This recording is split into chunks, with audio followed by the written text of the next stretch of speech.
Hello students, इस video के अंदर एक क्वेश्चन सॉल्व करेंगे जो कि डायमेंशन टॉपिक से है। देखिएगा, इस क्वेश्चन के अंदर क्या दे रखा है कि if the centripetal force is of the form m पर a, v पर b, r पर c, find the values of a, b and c।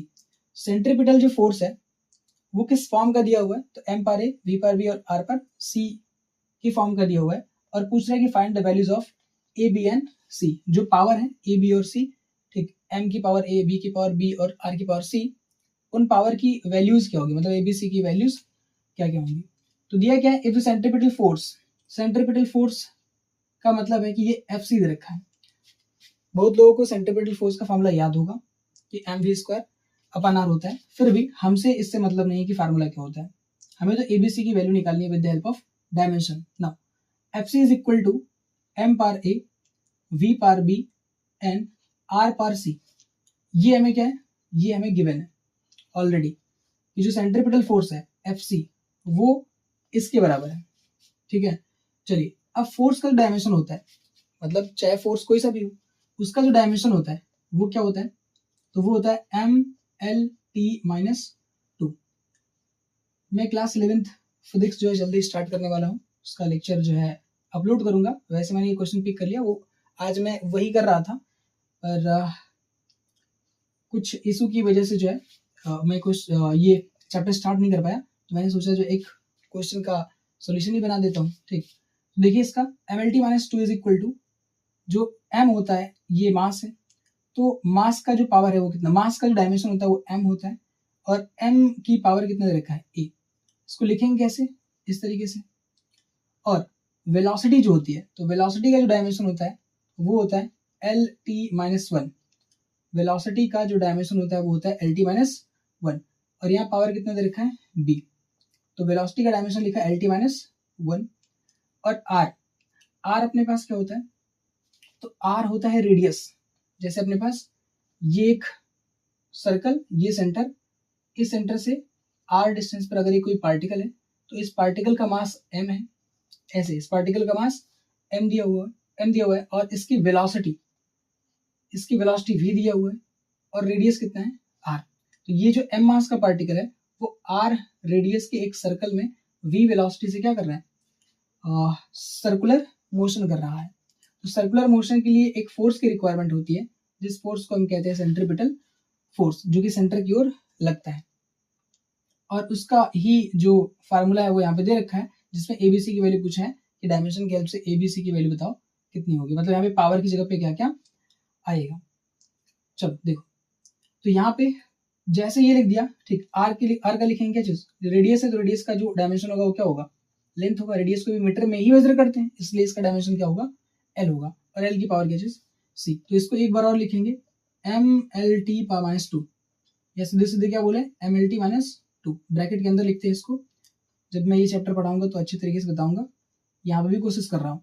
तो यहाँ पे क्या चीज m पावर a हो गया, इस पावर को भी बाहर लिखना चाहिए था, पर यहाँ कुछ नहीं लिखा था, यहाँ पे कुछ नहीं लिखा था m की पावर में a के अलावा, इसलिए मैंने इसको डायरेक्ट लिख दिया।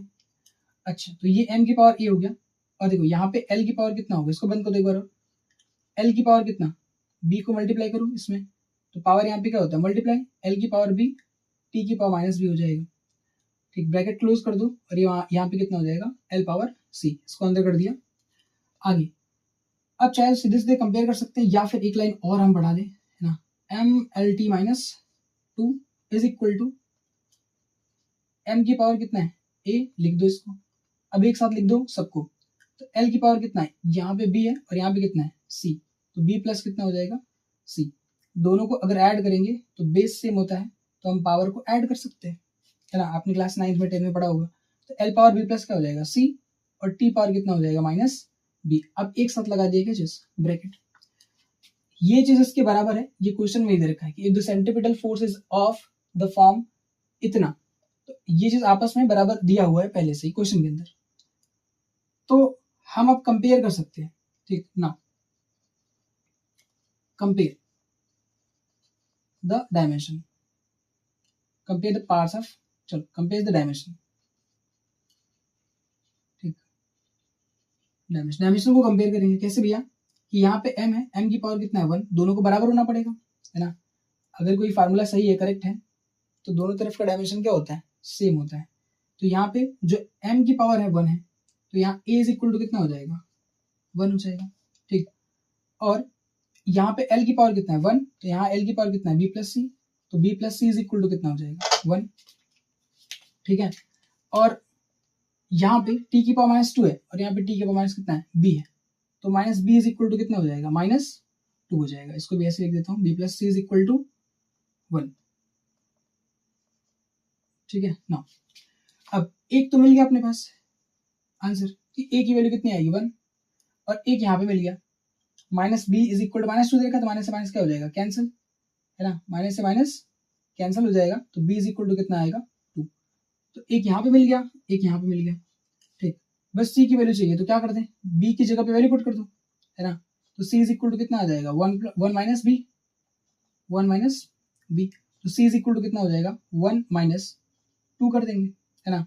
b की वैल्यू पुट कर दो यहाँ पे, तो c इज इक्वल टू कितना आ जाएगा, c इज इक्वल टू आ जाएगा -1। तो ये अपने पास क्या होगा, a b और c का वैल्यू होगा। तो इस तरीके से जो फार्मूला बनेगा सेंट्रीपिटल फोर्स का, वो फार्मूला क्या होगा, Fc is equal to m power a की जगह पे 1, तो 1 अगर यहाँ पे लिखना चाहिए तो 1 लिख सकते हैं, वैसे लिखते नहीं है, तो m की पावर 1 हो गया, और v की पावर कितना है, v की पावर b था, v की पावर b था, तो b बराबर कितना है 2, तो यहाँ पे क्या आएगा 2 आ जाएगा। और r की पावर कितना है, c है, c की जगह पे क्या है -1, तो यहाँ पे क्या आ जाएगा -1, तो Fc इज इक्वल टू क्या हो जाएगा mv² डिवाइड बाई r। इसको अगर नीचे कर दें तो ये कितना हो जाएगा mv² डिवाइड बाई r। ये होता है सेंट्रीपिटल फोर्स का फार्मूला, ठीक है। तो इस तरीके से a b c की वैल्यू हम कैलकुलेट करते हैं। आई होप कि आपको समझ में आया होगा, ठीक है। Thank you.